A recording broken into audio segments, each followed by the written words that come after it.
இன்றைக்கான தேவனுடைய வார்த்தை உதவி. சங்கீதம் 118 அதிகாரம் 13 வசனம் சொல்லுது, நான் விழும்படி நீ என்னை தள்ளினாய், கர்த்தரோ எனக்கு உதவி செய்தார். அதாவது நாங்கள் விழுந்து போக வேணும் என்று சொல்லி அநேகர் எங்களுக்கு குழி பறித்து கொண்டு இருக்கலாம்.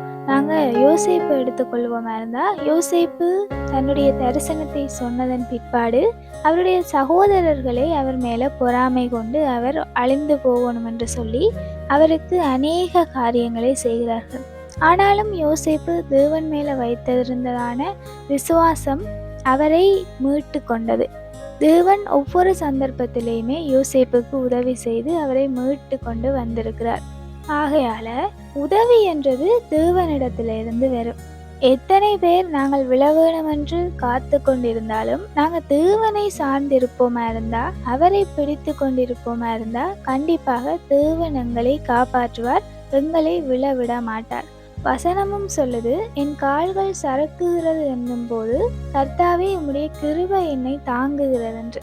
சறுக்குது என்னும் போதே தேவனுடைய கிருபை எங்களை தாங்குகிறது.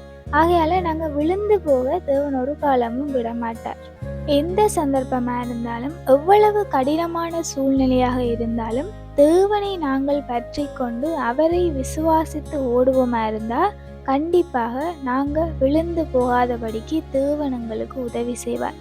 மற்ற நபர்கள் நாங்கள் விழுந்து போகும்படிக்கு கிரியை செய்தாலோ, அல்லது சில நேரங்களில் நாங்களே விழுந்து போகிற சந்தர்ப்பங்கள் வந்தாலோ, அப்படிப்பட்ட சந்தர்ப்பங்களில் நாங்கள் தேவனை பற்றி கொண்டால் மாத்திரமே மறுபடியும் மீண்டு வரத்தக்கதாய் தேவன் எங்களுக்கு உதவி செய்வார்.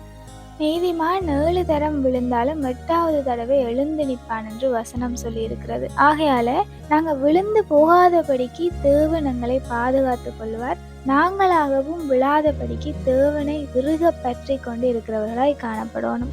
Have a hopeful day.